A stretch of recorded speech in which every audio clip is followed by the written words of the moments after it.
যেই সম্পর্কে সংক্ষিপ্ত পরিসরে একটা পয়েন্ট শুধু আজকে আপনাদের কাছে তুলে ধরা হবে।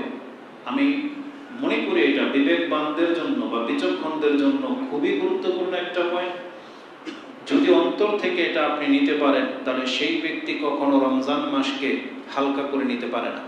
রমজানের দিনগুলোকে সে অবশ্যই মূল্যায়ন করবে। কিন্তু আক্ষেপ বা পরিতাপের বিষয় হচ্ছে যে আমাদের নজরে এমন কিছু দৃশ্য বা এমন পরিস্থিতির মুখোমুখি আমরা হচ্ছি, আমাদের মুসলিম নগরী, মুসলিম সমাজ, মুসলিম ব্যক্তিরাই এই রমজান মাসের হরমতকে নষ্ট করে যাচ্ছে। তাদের যে অভ্যাস ছিল শাবান মাসে, রজবে, ওই একই অভ্যাস এ রমজানেও দেখা যাচ্ছে। তার চরিত্রে, তার ব্যক্তিত্বে, তার আমলে কোনো পরিবর্তন ঘটেনি। অথচ আমাদেরকে জানিয়ে দেওয়া হয়েছে ইযা কানা আউয়ালু লাইলাতিন মিন শাহরি রমাদান গুলিকাত আবওয়াবুন নার ওয়া সুলসিলাতিশ শায়াতিন ওয়া মারাদাতুল জিন, যে যখন রমজানের প্রথম রাত পৃথিবীতে এসেছিল ওই দিন বিতাড়িত শয়তান এবং দুষ্ট জিনদেরকে বন্দী করে নেওয়া হয়েছে। কেন?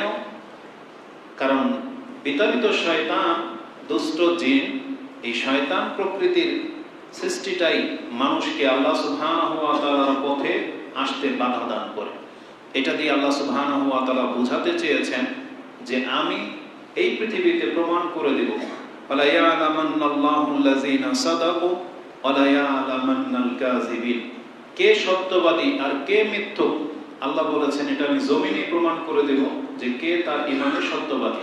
তাহলে আমাদের দাবি ছিল যে রমজান আসার পূর্বে শয়তান আমাদেরকে দিয়ে পাপ করায়, শয়তান আমাদেরকে আল্লাহর পথে আসতে বাধা দেয়। তাহলে এই কথাটা তাহলে রমজান মাসে আপনার কেন স্মরণ থাকে না? এটা কিন্তু খুতবা চলতেছে, থাকে, আর কোনো ব্যস্ততা নেই। নেক্সট টাইম এটা কেউ টাচ না করে, কারণ প্রত্যেকের দৃষ্টিভঙ্গি এদিকে। বাড়ির পাশে থেকে যদি এত লেটে আসেন তাহলে এটা কেমনে কি, আর এতক্ষণ লাগে একটা জিনিস সেট আপ করতে? খুতবাকে মূল্যায়ন করার চেষ্টা করবেন। এটা অত্যন্ত সেন্সিটিভ বিষয়, কারণ এটা কোনো সাধারণ বক্তব্য নয়, এটা ওয়াজ কোনো মাহফিল নয়। আল্লাহ আমাদেরকে বুঝদান করুন। রাসূলুল্লাহ সাল্লাল্লাহু আলাইহি ওয়াসাল্লাম বলেছেন ফামান হাসাল আসা ফামান মাসাল হাসা ফাকাদ লাগাও, যেই ব্যক্তি এটা কাঙ্কর মানে একটা কণা স্পর্শ করলো সে লাগু করলো। লাগু মানে কি? লাগু করলে আজকের মর্যাদা শেষ, আপনি হারালেন। এই পুরো প্রচেষ্টাটা আপনার বাতিল হয়ে যাবে। অথচ আপনি যদি লাগু অনর্থক কোনো কাজ না করতেন, তাহলে প্রত্যেক এক কদমের নিচে 1 বছরের সিয়াম, 1 বছরের কিয়ামের নেকি আল্লাহ আপনাকে দিয়ে দিত। এই দুইজন ওকে উঠান এখান থেকে, এই ছেলেটাকে এই পাশে নিয়ে আসো, এ পাশে আসো। জুমার খুতবায় কথা বলতে হয়, তোমার কথা বলতেছে কেন?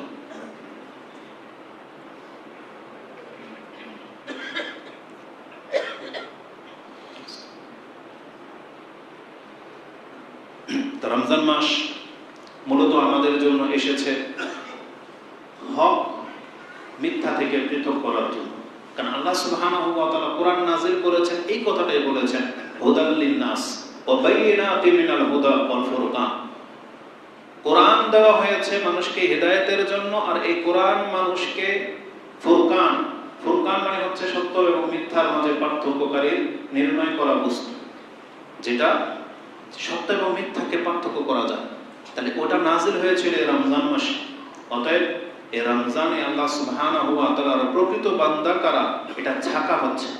চালেন না, আটা চালে না, আমাদের মা বোনরা আটা চালে, চাউল চালে, যেটা চালনি দিয়ে চালা হয়, যেটা ফেলে দেওয়ার সেটা ফেলে দেওয়া হয়, আর যেটা নিয়ে নেওয়ার নিয়ে নেওয়া হয়। আল্লাহ সুবহানাহু ওয়া তাআলা কিন্তু এই রমজান মাসে তার বান্দাদেরকে নিয়ে নিচ্ছেন, যাদেরকে ফেলে দেওয়ার ফেলে দিচ্ছেন। এটা আপনি প্রক্ষেপ করছেন না, বরং আমাদেরকে যে আল্লাহ সুবহানাহু ওয়া তাআলা বলেছেন যে আমাদেরকে পরীক্ষা করা হবে প্রতি মুহূর্তে, এগুলো কিন্তু পরীক্ষা। এই রমজান একটা পরীক্ষা। এই জন্য যারা এটাকে খুব হালকা ভাবে নিয়েছেন, খুব গুরুত্বের সাথে আপনাকে নিতে হবে যে এটা রমজান বাকি থাকতে আপনাকে আমাকে শুধরাতে হবে, আমাদের চরিত্রকে চেঞ্জ করতে হবে। কারণ রমজান এসেছে আমাদের চরিত্রকে পরিবর্তন করার জন্য। কারণ আল্লাহ বলেছিলেন কুতিবা আলাইকুমুস সিয়াম কামা কুতিবা আলাল লাযিনা মিন ক্বাবলিকুম লাআল্লাকুম তাত্তাকুন, যাতে তোমরা পরহেজগার হতে পারো। কিন্তু অধিকাংশ মানুষের মাঝে সেই পরিবর্তনটা দেখা যাচ্ছে না। যেমনটা বললাম, একটু সিয়াম রাখে না, উপরন্তু আমরা রাস্তাঘাটে দেখতে পাই চায়ের দোকানগুলা, সিগারেটের দোকানগুলো এখন পর্যন্ত ওপেনই আছে। তারা প্রকাশ্যে এর ভিতরে সিগারেট খাচ্ছে, চা খাচ্ছে। ঘরের মধ্যে এখনো আপনার সেই টিভি অন, যেটা গত মাসেও ছিল। এখনো মোবাইলে আপনি ওই গানই শুনতেছেন, অথচ আপনি মিলে সাইন না। এটা মোটেও কাম্য নয়, বরং এই রমজান মাসের হরমত, বৈশিষ্ট্য এতটা গুরুত্বপূর্ণ একটা ব্যাপার, এটাকে তুলে ধরতে আমি আপনাকে একটা ফিকহের একটা মাসলা পেশ করব। ফিকহ মানে এটা আপনি মানে সরাসরি দলিল খুঁজে পাবেন না, তবে আলেমদের দৃষ্টিভঙ্গি, দলিলের ভিত্তিতে তারা একটা মাসলা পেশ করেছেন ফিকহের কিতাবে, যে আল্লাহ সুবহানাহু ওয়া তাআলা তো রমজান মাসে সিয়াম রাখা বাধ্যতামূলক করেছেন। দিনের বেলায় সহবাস করা যাবে না, দিনের বেলায় পানাহার করা যাবে না, দিনের বেলায়। তাহলে একজন ব্যক্তি যদি অসুস্থ হয়ে যায়, এটা তার একটা উযর, এটা তার একটা ত্রুটি। সে যদি সফরে চলে যায়, তাহলে মুসাফির হওয়াটা তার একটা ত্রুটি বা একটা কজ, উযর। আল্লাহ বলেছেন যে ব্যক্তি সফরে চলে যাবে, যে ব্যক্তি অসুস্থ হয়ে যাবে, তার জন্য সিয়াম রাখাটা বাধ্যতামূলক নয়, বরং সে অন্য কোনো সময়ে যখন সুস্থ হয়ে যাবে, যখন মুকিম হয়ে যাবে, তখন সেটা পুরা করবে। এখন ফিকহের মাসলাটা হলো, যেই ব্যক্তি সফরে ছিল, আজকে সকাল 10টা বাজে তার বাড়িতে এসে পৌঁছেছে, সে তো এখন তখন মুসাফির ছিল, এখন তার মুসাফির না, সে বাসায় চলে আসছে। তাহলে এই ব্যক্তি তো সিয়াম রাখে নাই, কারণ সে মুসাফির ছিল, এখন মুকিম হয়ে গেছে। তাহলে এই ব্যক্তিকে এখন তার বাসায় সারাদিন খেতে পারবে? সে কি সহবাস করতে পারবে? যেই স্ত্রীর হায়েজ ছিল রমজান মাসে, দিনের বেলায় বন্ধ হয়ে গেছে, এখন সে পাক গোসল করে সালাত আদায় করতেছে, এখন কি তার স্বামী তার সাথে সহবাস করবে? সে কি এখন খাবে? এই যে বিষয়টা, যে বাকি দিনটা সে কি করবে? সুবহানাল্লাহ। ফিকহের মাসলা হচ্ছে, এই মহিলা, এই ব্যক্তি সারাদিন সায়েম ব্যক্তির মতোই কাটাবে, তার জন্য সহবাসও জায়েজ নাই, খাবার পানিও জায়েজ নাই। কারণ তার উপরে দিনের বেলায় সিয়াম রাখাটা বাধ্যতামূলক ছিল। সে অসুস্থ বিদায় পারে না, এখন সুস্থ হয়ে গেছে, তার ওই কারণ নাই। মুসাফির ছিল, মুকিম হয়ে গেছে, ওই কারণ আর নাই, সে কারণ শেষ হয়ে গেছে। তাহলে যেহেতু কারণ নাই, এখন সে আর আম ভাবে খেতে পারবে না, আম ভাবে যা খুশি তা করতে পারবে না। তাহলে আমি যেটা বোঝাতে চেয়েছি, এটা যদি আমাদের ফিকহের মাসলা হয়ে থাকে, তাহলে যেই ব্যক্তিরা সুস্থ, যেই ব্যক্তিরা মুকিম, বাড়িতে বসে আছে, অথচ দিব্যি তারা পানাহার করতেছে, পশুর মতো জীবনযাপন করতেছে, এদের রেজাল্টটা কি হবে? এদের বিষয়টা কত কঠিন হতে পারে। যেখানে একজন ব্যক্তি মাজুর ছিল, অসুস্থ ছিল, সারাদিন ধরেন দুপুরবেলা, আজকে সকালবেলা সে পবিত্র হয়েছে, তাকে নাকি সে সারাদিন খেতে পাবে না। তার মানে সেও একজন সায়েম ব্যক্তির মতো জীবনযাপন করবে, যদিও তার সিয়াম কাজ হবে না, এর জন্য কাজা করতে হবে। কিন্তু রমজান মাসের হুকুম এমন, রমজান মাসের এতটা মর্যাদা যে আল্লাহ বলেছেন তুমি এখন খেতে পাবে না, তুমিও সায়েম ব্যক্তির মতো সারাদিনটা পার করো। এটা হচ্ছে রমজানের রেসপেক্ট, এটা হচ্ছে আল্লাহর বিধানকে মূল্যায়ন করা, সম্মান করা। কিন্তু আমাদের এই জাতিকে বোঝে যে আল্লাহ সুবহানাহু ওয়া তাআলার ফরজ বিধানের মূল্য কি, এর জবাবটা তার কাছ থেকে কিভাবে নেওয়া হবে। কিন্তু অধিকাংশ মানুষ যারা নিজের ঘরে যুবতী মেয়ে, যুবক ছেলে, তারপরেও তাকে সিয়াম রাখান না, বাপ মা যেই শিথিল, আপনি কাল কিয়ামতের মাঠে জবাব দেবেন আল্লাহর কাছে। এটা খুব কঠিন। আসুন এই বিষয়টাকে আমি আপনার কাছে পেশ করি দলিল হিসেবে। কোরআনে আল্লাহ সুবহানাহু ওয়া তাআলা কি বলেছেন, যে ফামান শাহিদা মিনকুম শাহরা ফালিয়াসুম, যেই ব্যক্তি রমজান মাস পেয়ে গেল তাকে সিয়াম রাখতেই হবে, এটা বাধ্য। মানে সে তো রমজান মাসে পেয়ে গেছে, সে বাধ্য। কে রাখবে না? ওমান কানা মারিদান আও আলা সাফারিন ফাইদ্দাতুম মিন আইয়ামিন উখরা, সে কি করবে? অন্য দিনে, যেই দিন সে সফরে নাই, অথচ রমজান মাস সফরে নেই, তাকে সিয়াম রাখতে হবে। আর রমজান পার হয়ে গেছে, সে মুকিম, তখন সে কাজা করে নেবে আইয়ামান উখরা। এখন এই কথাটাকে দলিল দিয়ে আমি আপনাকে পেশ করি যে আমাদের সালাফরা কিভাবে নিতেন। এই মর্মে ইমাম নাসাই রাহিমাহুল্লাহ একটা পর্ব করেছেন, পর্বটা হচ্ছে তার সিয়ামের অধ্যায়ের 64 নম্বর পর্ব। ইজা তাহুরাতিল হায়েদ, যখন হায়েজওয়ালি মহিলা পবিত্র হয়ে যাবে, আও কাদিমাল মুসাফিরু ফি রমাদান, আর মুসাফির ব্যক্তি রমজানে মুকিম হয়ে গেল, বাসায় পৌঁছে গেল, হাল ইয়াসুমু বাকিয়াতা ইয়াউমিহি, তাহলে সে কি বাকি দিনে যে 2, 4, 5, 6 ঘন্টা যে বাকি আছে আরো, এই বাকি সময়টুকুকে সে কি সিয়াম পালন করবে কি করবে না? এটা ইমাম নাসাই একটা পর্বই করেছেন, এই মর্মে তিনি একটা হাদিস এনেছেন। তার মানে তাদের কাছে বাকি দিনটাকে সে সায়েম ব্যক্তির মতো কাটাতে হবে। যে মহিলার হায়েজ ছিল, সকালবেলা সিয়াম রাখেনি, সকালবেলা উঠে দেখে পবিত্র হয়ে গেছে, নিফাসের রক্ত বন্ধ হয়ে গেছে, তাহলে তাকে বাকি দিন সে আর খেতে পাবে না, সে সায়েম ব্যক্তির মতোই কাটাবে। দলিল হিসেবে তিনি একটা হাদিস এনেছেন, যদিও এই হাদিসটা ইমাম বুখারী এবং মুসলিমে রয়েছে অন্য একটা উদ্দেশ্যে। হাদিসটা হচ্ছে আন মুহাম্মদ ইবনে সাফি قال قال رسول الله صلى الله عليه وسلم يوم عاشوراء, ঘটনাটা ঘটেছিল রমজান ফরজ হওয়ার আগে আশুরার সিয়াম কেন্দ্রিক। আপনারা জানেন হয়তো মুহররমের 10 মুহররমের সিয়াম, রমজানের সিয়াম ফরজ হওয়ার আগে ওটাও সিয়ামটা ফরজ সিয়াম ছিল। 10 মুহররমের সিয়াম মদিনাতে রাসূলুল্লাহ সাল্লাল্লাহু আলাইহি সাল্লাম ফরজ হিসেবে পালন করেছিলেন। তো যেই দিন এই আশুরার দিনটি ছিল, রাসূলুল্লাহ সাল্লাল্লাহু আলাইহি ওয়াসাল্লামের কাছে হয়তো ওহী চলে আসছে, সেই মুহররমের 10 মুহররমের দিনের বেলায় রাসূলুল্লাহ সাল্লাল্লাহু আলাইহি ওয়াসাল্লাম তিনি বলেন, আমিনকুম আহাদুন আকালাল ইয়াওম, তোমাদের মধ্যে এমন কোন ব্যক্তি আছো যে আজকে খেয়ে ফেলেছো? এটা 10 মুহররমের দিনের ঘটনা। ফাকালু, তারা বলল, মিন্না মান সামা, আমাদের মধ্যে কেউ সিয়াম অবস্থায় ছিল, ওয়া মিন্না মান লাম ইয়াসুম, আর আমাদের মধ্যে কতক ব্যক্তি সেই দিন সিয়াম অবস্থায় ছিল না, হয়তো তাদের কাছে জানাই ছিল না। ক্বালা, তখন রাসূল সাল্লাল্লাহু আলাইহি ওয়াসাল্লাম তাদেরকে বলেন, ফাআতিমু বাকিয়াতা ইয়াউমিকুম, অতএব যা যে অবস্থায় আছো, যারা সিয়াম রেখেছো তো রেখেছো, যারা রাখোনি তারা পর্যন্ত তোমরা প্রত্যেকে বাকি সময়টা সায়েম অবস্থায় পার করবে। কি অবস্থায় পার করবে? সায়েম অবস্থায় পার করবে। ওয়া বা'সু ইলা আহলিল আরদ, এবং একজন ব্যক্তিকে পাঠাও, তারা জমিনে পুরো মদিনাতে তারা এটা ঘোষণা করবে, ফালিয়ুতিমু বাকিয়াতা ইয়াউমিহি, তারা যেন তাদের বাকি দিনটাকে সিয়াম অবস্থায় পার করে। তার মানে পুরো মদিনাতে এটা এলান করে দেওয়া হলো যে যারা খেয়ে ফেলেছো তো খেয়ে ফেলেছো, যারা সিয়াম আছো প্রত্যেকে তোমরা আজকের দিনটাকে সিয়াম অবস্থায় পূর্ণ করো। এটি ইমাম নাসাই কোট করেছেন, যেটা আপনি 2320 নম্বরে পাবেন।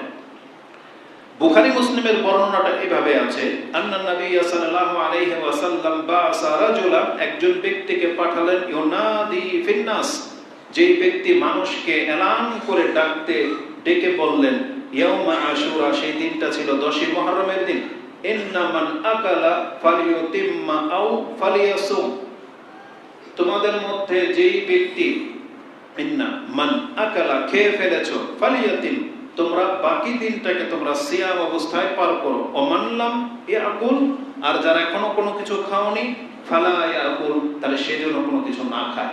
তার মানে আজকের সারা দিনটাকে সিয়াম অবস্থায় পার করো।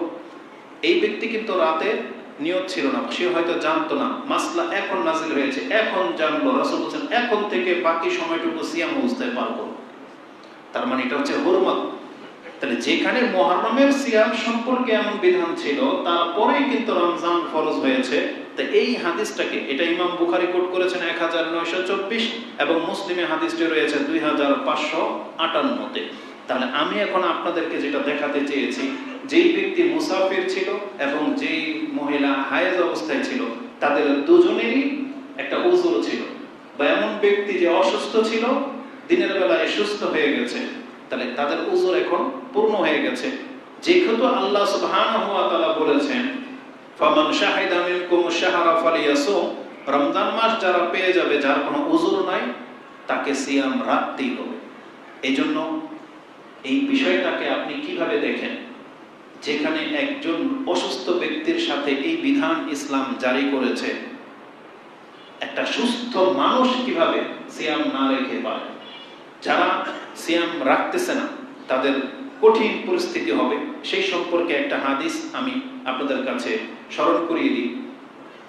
আবু উমামা আল-বাহলি তিনি বলেন, কালা সামিআতু রাসূলুল্লাহ সাল্লাল্লাহু আলাইহি ওয়াসাল্লাম ইয়াকুল বাইনা আনা নাইমুন ইজ আতানি রাজুলানি, আমি ঘুমিয়েছিলাম এমন অবস্থায় আমার কাছে দুইজন ব্যক্তি আসছে। দুইজন ব্যক্তি মানে দুইজন ফেরেশতা। আমাকে নিয়ে যাওয়া হলো। বহু লম্বা কথা। তাদের রাসূলুল্লাহ সাল্লাল্লাহু আলাইহি সাল্লামকে নিয়ে জান্নাত জাহান্নাম ঘুরিয়ে নিয়ে আনা হয়েছে। সেই ঘটনাটা বলতো মা হাযিহি আল আসওয়াত, একটা রাসূল শব্দ শুনতে পেলেন, অনেক বিকট শব্দ।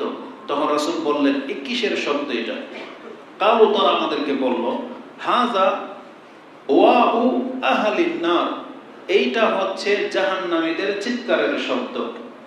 রাসূলুল্লাহ সাল্লাল্লাহু আলাইহি ওয়াসাল্লাম যাচ্ছিলেন আর অনেক শব্দ হচ্ছে, তখন বলতেছে এটা ওয়াও, ওই যে বাচ্চারা ওয়া করে না, ওই এই শব্দটা আরবি ওয়াউ আহলিন নার, যে বাচ্চারা যেভাবে কান্না করে ঠিক জাহান্নাম থেকে যে কান্নার শব্দ আসতেছে এটা হচ্ছে ওই জাহান্নামীদের কান্নার শব্দ।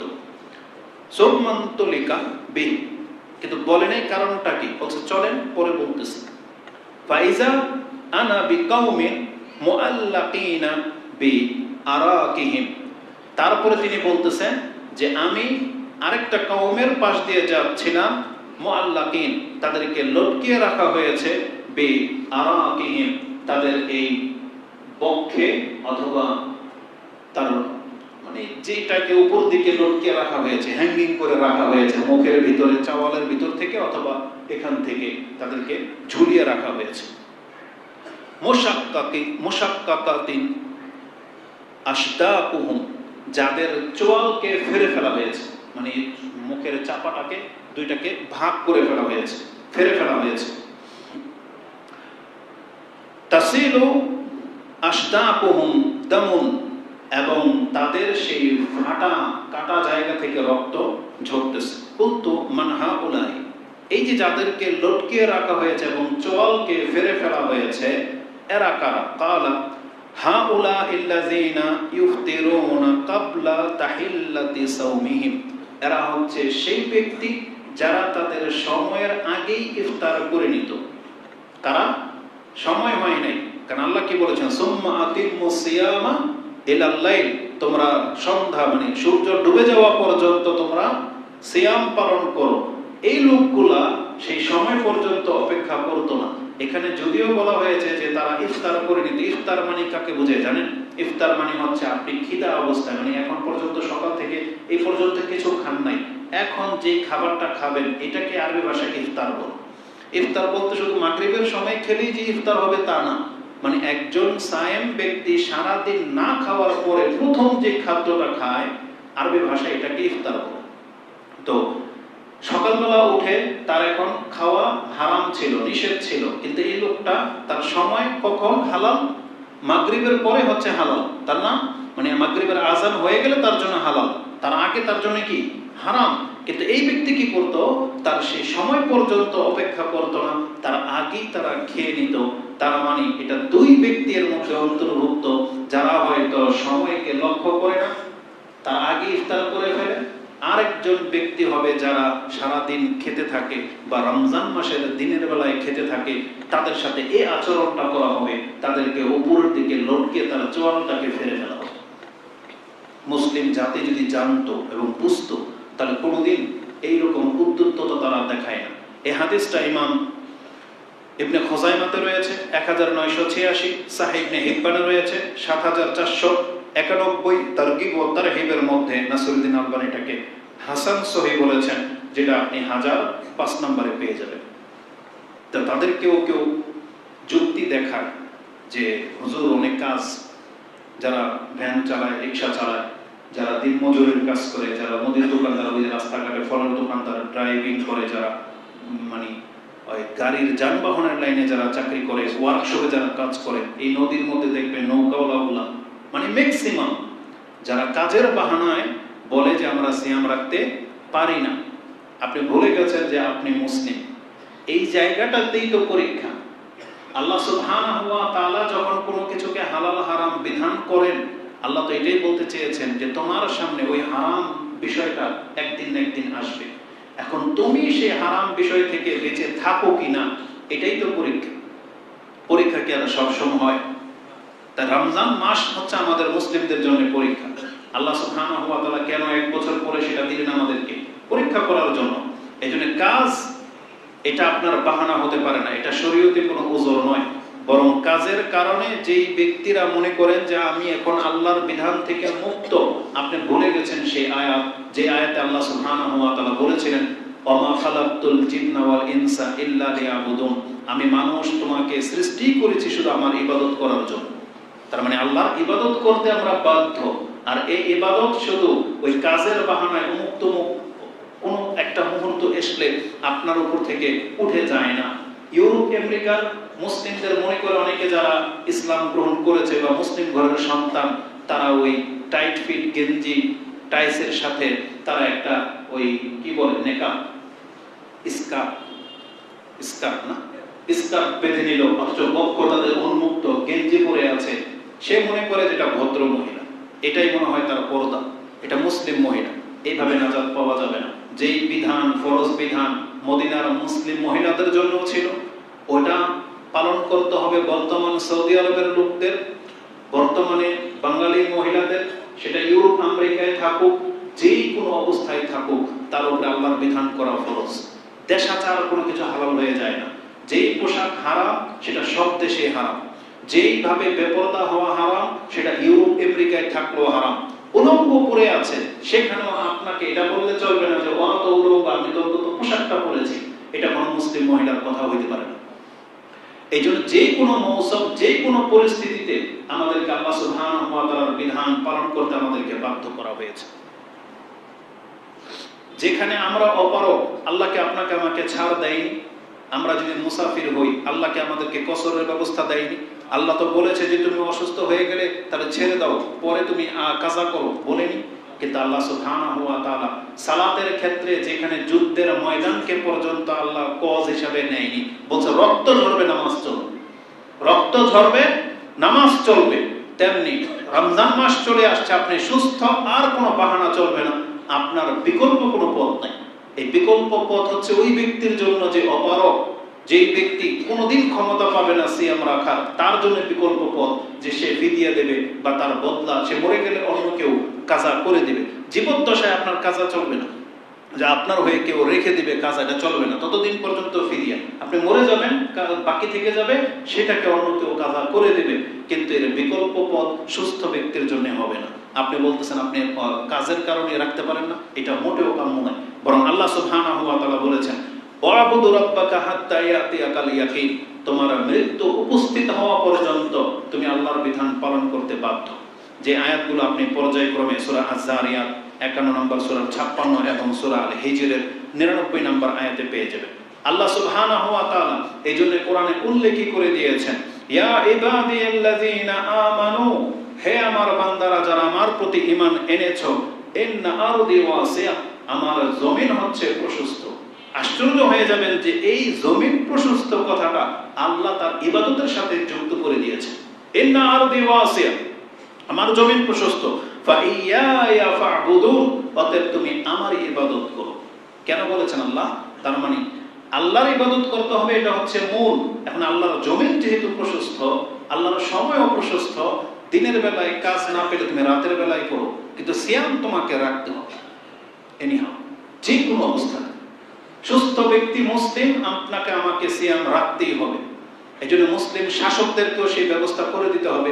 যেমন সৌদি আরবে, দুবাই, তারা ম্যাক্সিমাম ইসলাম পালন না করলেও পৃথিবীতে যত দেশে যতটুকু ইসলাম পালন করা হয় তার চেয়ে সব থেকে বেশি পালন করা হয় সৌদি আরবে, এবং তারপর পরে আরব দেশগুলোতে পালন করা হয়। যদিও তাদের মধ্যে বেদিনের মাত্রা বেশি, কিন্তু তারাও রমজান মাসটাকে কদর করে দিনের বেলায় ডিউটিকে মওকুফ করা হয়, শর্ট করা হয়, এবং রাতের বেলায় ডিউটিটাকে বাড়ানো হয়। তাহলে আমাদের মুসলিম শাসকদেরকে সেই ব্যবস্থা করতে হবে, এবং দোকানের মালিকদেরকে সেই ব্যবস্থা করতে হবে। প্রয়োজনে দুপুর পর্যন্ত কোনো কাজ চলবে না, দুপুরের পর থেকে ইফতারি, তারপর রাত 10টা পর্যন্ত আপনি করেন, কিন্তু সব দিক থেকে একটা মুসলিমকে তার ধর্মকে প্রাধান্য দিতে হবে। আল্লাহ সুবহানাহু ওয়া তাআলা বলেছেন, ইয়া ইবাদিয়াল্লাযীনা আমানু ইন্না আরদি ওয়াসিয়া ফাইয়ায়া ফা'বুদুন। আর এই আয়াতটা প্রত্যেক ওই ব্যক্তির জন্য যারা হারাম দেশে রয়েছেন, মানে কুফফারদের দেশে, হারাম কর্মে লিপ্ত, এমনকি মুসলিম দেশে থেকেও যারা বিভিন্ন সুদি, বিভিন্ন হারাম প্রোডাক্ট কোম্পানির সাথে লেগে আছেন, আপনার জন্য এই আয়াত।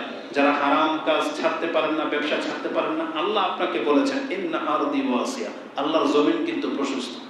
তুমি খোঁজো, তোমার রিজিক অন্য কোথাও সন্ধান তুমি পাবে, তবে হারাম থেকে বাঁচো। ফাইয়া ফাবুদু, তোমার মূল কাজ হচ্ছে তুমি আমার ইবাদত করবে। যে মালিক তোমাকে সালাত আদায় করতে দেয় না, দাঁড়িয়ে রাখতে দেয় না, ছেড়ে দাও তাকে।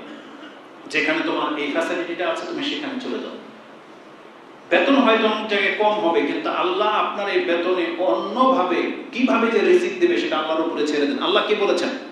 অমাইয়াত্তাকিল্লাহ ইয়াজআল লাহু মাখরাজা ওয়া ইয়ারযুকুহু মিন হাইসু লা ইয়াহতাসিব, যেটা আপনি সূরা তালাকের মধ্যে ৩-৪ নম্বর এই আয়াতগুলোতে পেয়ে যাবেন, যে আল্লাহ বলেছেন যারা আল্লাহকে ভয় করে এবং হারাম থেকে বেঁচে থাকবে, আমি আল্লাহ তার রিজিকের দ্বার কোন দিক থেকে খুলে দেব এটারও হবে না।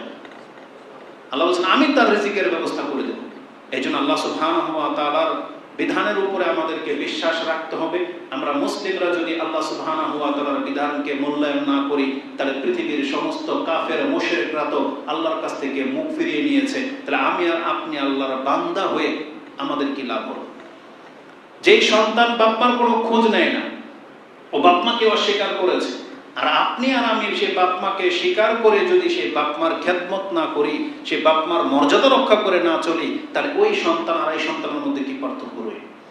তা আল্লাহ সুবহানাহু ওয়া তাআলাকে পৃথিবীর সমস্ত মানুষ অস্বীকার করেছে, আমরা মুসলিমরা স্বীকার করে নিয়েছি। তাহলে আমরা যদি আল্লাহর বিধানকে পালন না করি, আর কারা পালন করবে? এজন্য আমাদেরকে আল্লাহ সুবহানাহু ওয়া তাআলার কাছে তৌফিক কামনা করতে হবে। এই রমজান থাকতেই আমাদেরকে মূল্যায়ন করতে হবে। আল্লাহ সুবহানাহু ওয়া তাআলা, আমরা আপনার কাছে দোয়া করি, আল্লাহর কাছে প্রত্যেকে দোয়া করি, আল্লাহুম্মা আইন্না আলা যিকরিকা ওয়া শুকরিকা ওয়া হুসনি ইবাদাতিকা। আল্লাহ, আমি তোমার কাছে সাহায্য চাচ্ছি, তুমি আমাকে সাহায্য করো যাতে করে আমি তোমার শুকরগুজার বান্দা হতে পারি, যাতে করে আমি তোমার জিকিরকারী বান্দা হতে পারি, এবং আমি তোমার উত্তম ইবাদতকারী ব্যক্তি হতে পারি। আপনি প্রতিনিয়ত রাসূলুল্লাহ সাল্লাল্লাহু আলাইহি ওয়াসাল্লাম মুআয বিন জাবালকে কথা বলেছিলেন, লা তাদাআন্না ফি দুবুরি কুল্লি সালাতিন তাকুল, এমন কোন নামাজ যেন তোমার জীবনে না আসে যেই নামাজের শেষে তুমি আল্লাহর কাছে অন্তত এই কথাটা না বলবা। সেটা কি? আল্লাহুম্মা আইন্নি আলা যিকরিকা ওয়া শুকরিকা ওয়া হুসনি ইবাদাতিকা। আপনি সেটা সালাম ফেরানোর আগেও বলতে পারেন, অথবা আপনি সেটা সালাম ফেরানোর পরেও বলতে পারেন, কারণ নামাজের শেষে আপনার এটা থাকলেই হলো। এতটা গুরুত্বপূর্ণ ব্যাপার। আল্লাহ সুবহানাহু ওয়া তাআলা আমাদেরকে তৌফিক দান করুন, আমিন। এই মাসের আরেকটি বৈশিষ্ট্য ছিল, এই মাসের প্রতিটা দিন একজন মালায়েকা আল্লাহর পক্ষ থেকে আহ্বান করে ডাকে।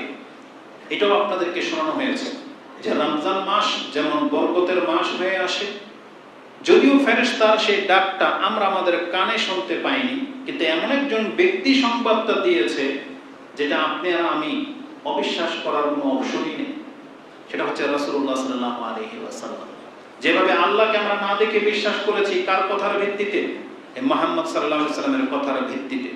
ঠিক তিনি আমাদেরকে বলেছেন যে রমজান মাস যখন আসে তখন আল্লাহর পক্ষ থেকে দুইজন ফেরেশতা নিযুক্ত থাকে, এই বলে তারা বলে, ইয়া বাগিয়াল খায়র আকবিল ওয়া ইয়া বাগিয়াশ শার আকসির, যে হে কল্যাণকামীরা তোমরা আগে বাড়ো, আর হে অকল্যাণকামী তুমি থেমে যাও, যাদের দ্বারা পাপ হয় তুমি থেমে যাও।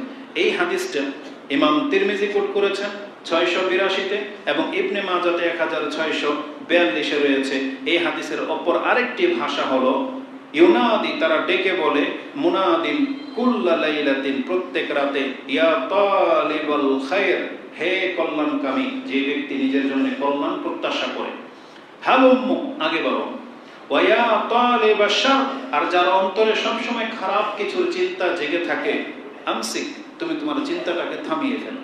তার মানে আজকে সারা দিন যদি আপনি এভাবে 24 ঘন্টা প্র্যাকটিস করেন, যার কোনো শাহওয়াত ছিল, নেশার চাহিদা ছিল, মহিলা সংক্রান্ত ব্যাপার ছিল, গালাগালির ব্যাপার ছিল, মারধর লুটতারাজের ব্যাপার ছিল, তাকে কি বলা হয়েছে? ফেরেশতারা বলে, আমসিক, তুমি তোমার নফসটাকে একটু আটকে ধরো, লাগাম পরিয়ে দাও।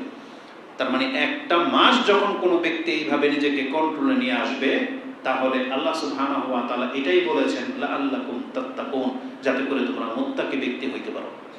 আজকে রমজান মাসের একটা মাস যদি প্রত্যেকটা মুসাল্লি 5 ওয়াক্ত নামাজকে কদর করতেন, আজান হওয়ার আগেই যদি মসজিদে উপস্থিত হতে পারতেন, আপনি প্র্যাকটিস করে দেখেন এই একটা মাস, দেখেন তার পরের মাসটা আপনার জীবনটা কতটা পরিবর্তন ঘটে।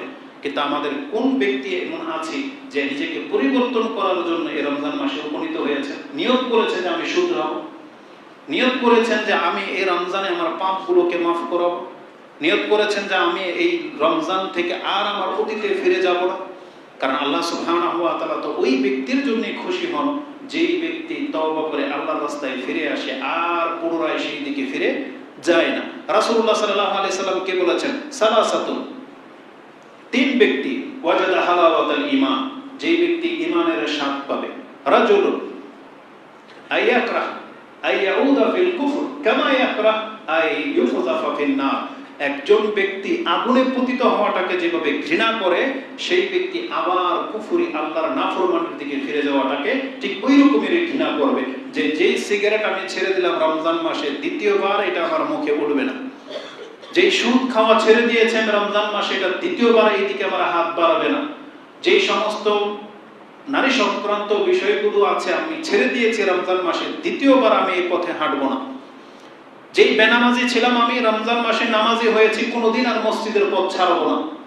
এটা না হইতে হবে, এটাই তো আল্লাহ সুবহানাহু ওয়া তাআলা চেয়েছেন। তো রাসূল সাল্লাল্লাহু আলাইহি সাল্লাম বলেছেন, যেই ব্যক্তির অন্তরটা এমন, এই ব্যক্তি ঈমানের স্বাদ পাবে। কিন্তু আমাদের ঈমানের স্বাদ কোথায়? আমরা এর মজা পাই না। সাহাবায়ে কেরামরা পেয়েছিলেন, তাবিঈনরা পেয়েছিলেন, তাবা তাবিঈরা পেয়েছিলেন, কিন্তু দিন দিন সেই স্বাদ আমাদের কাছ থেকে উঠে গেছে। আমাদের মধ্যে ওই স্বাদ জেগে গেছে যেই স্বাদ কাফেররা পাচ্ছে।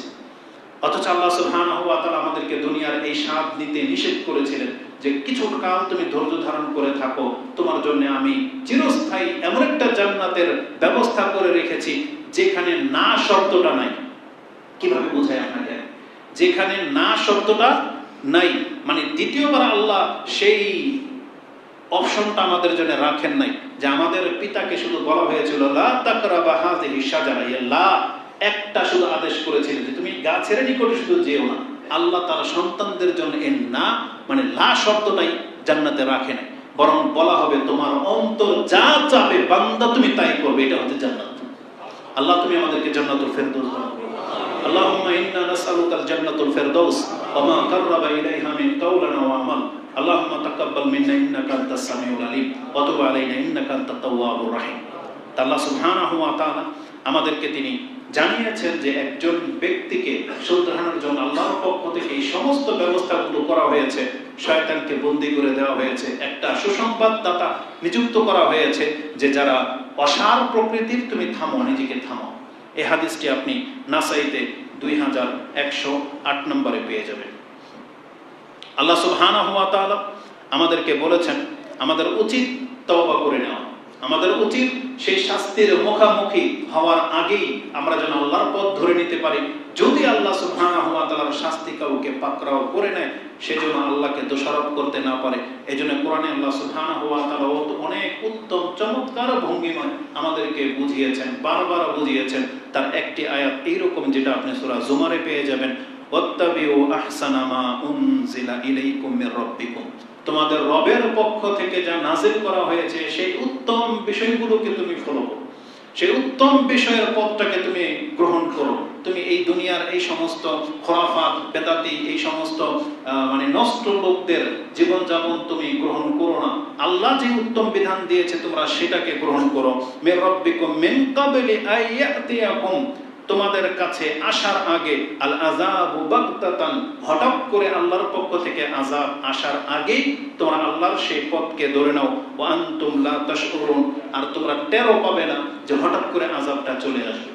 বারবার আমাদেরকে ইঙ্গিত দেওয়া হচ্ছে, গত কয়েকদিন আগেও নাকি ভূমিকম্প হয়েছে, তার মানে বিভিন্ন দেশে ভূমিকম্প হচ্ছে, আর অধিকাংশগুলো মুসলিমদের দেশেই বেশি দেখা যায়, ইন্দোনেশিয়া, আফগানিস্তান, ওই মালয়েশিয়ায়। আমরা কিন্তু তার থেকে পৃথক নই, কারণ আল্লাহ সুবহানাহু ওয়া তাআলা যখন কোনো মুসলিমদেরকে আযাব দেয়, মূলত তাদের পাপের কারণে আযাব দেয়। এটাকে আল্লাহ টোকা বলেছেন, যাতে করে কঠিন শাস্তি পাওয়ার আগেই যেন তারা ফিরে আসে, যেটা আপনি সূরা সাজদার মধ্যে পেয়ে যাবেন, ওয়ালা নুযীকান্নাহু মিনাল আযাবিল আদনা, দুনাল আযাবিল আকবার লাআল্লাহুম ইয়ারজুন। আল্লাহ বলেছেন আমি মুসলিমকে, আমার বান্দাদেরকে ছোটখাটো বিপদ আযাব টোকা দিয়ে থাকি যাতে করে শুধরে যায় ওই বড় গর্তে পতিত হওয়ার আগে। যে মাঝে মাঝে ভিডিও ক্লিপ দেখা যায় যে অনেকটা পাখি বা কুকুর বা প্রাণী একটা মানুষকে বাধা দিয়ে দিয়েছে, সে থেমে গেছে, সামনেই গর্ত, সিগন্যাল দিয়ে দেওয়া হয়েছে এই পথে তুমি আইসো না, এখানে নিচে রাস্তা নাই, সামনে রাস্তা বন্ধ, তুমি গেলে নিচে পড়ে যাবে। এই সংকেতগুলো যারা মেনে চলে, যারা স্পিড ব্রেকার মানে, যাদেরকে ওই যে স্পিড আপনার সংখ্যাগুলো মানে, তারা গ্রামা খায় না, তারা গিয়ে পতিত হয় না, তারা গিয়ে পিষ্ট হয়ে যাচ্ছে না। অতএব আল্লাহ সুবহানাহু ওয়া তাআলার বিধানকে আল্লাহ বলেছেন তুমি মেনে চলো। মিন কাবলি আইয়াতিয়াকুম আযাবান আল আযাবু বাগতাতান ওয়া আনতুম লা তাশকুরুন। হঠাৎ করে আযাব চলে আসবে, তুমি টেরও পাবে না। আর তুমি এই কথা বলতে পারবে না আনতাকুলা নাফসুন ইয়া হাসরাতা আলা মা ফাররাতু মিন জামবিল্লাহ। হায় আমার দুর্ভোগ, আমি তো সেই ব্যক্তি যে আল্লাহর পথ থেকে নিজেকে সরিয়ে নিয়েছিলাম, আমি তো আল্লাহর পথে হাঁটিনি। মিন জামবিল্লাহ ওয়া ইন কুনতু লামিনাস সাখিরিন। আর আমি হলাম ঠাট্টা বিদ্রুপকারী ছিলাম, আল্লাহর বিধানের সাথে আমি উদাসীনতা করেছি, আমি এটাকে মূল্যায়ন করিনি। এই কথা যেন তোমার মুখ দিয়ে না বেরোয়। তার মানে পৃথিবীর শেষ হয়ে গেলে কিয়ামতের মাঠে যখন সুস্পষ্ট জান্নাত জাহান্নাম সবাই দেখতে পাবে, কিছু মানুষ এই কথাটা বলবে, হায় আমার আফসোস, আমি তো সেই ব্যক্তি যেই ব্যক্তি বিধানগুলোকে অস্বীকার করেছিলাম, এগুলোকে হালকা ঠাট্টা তামাশা মনে করেছিলাম। কেউ কেউ বলবে, তাহলে আমি আর আপনি যেন ওই ব্যক্তি না হই। কারণ আল্লাহ এই ভাষাটা বলেছেন আনতাকুলা নাফসুন ইয়া হাসরাতা, তুমি সেই ব্যক্তি যেন না হও, তোমার মুখ দিয়ে যেন এই কথা না বেরোয় যে আমি সেই ব্যক্তি যেই ব্যক্তি বিধানটাকে আমি গুরুত্ব দেই। এজন্য আল্লাহ তার বান্দাদেরকে বলতেছেন ইয়া ইবাদি, আল্লাহ বলেছেন হে আমার বান্দা। অতএব আপনাকে আমাকে তওবা করা উচিত, শুধরানো উচিত। আকুলু লিকাউলি হাযা আস্তাগফিরুল্লাহ লি ওয়া লাকুম ওয়া লিসাইরিল মুসলিমিন ফাস্তাগফিরুহু ইন্নাহু হুয়াল গফুরুর রহিম।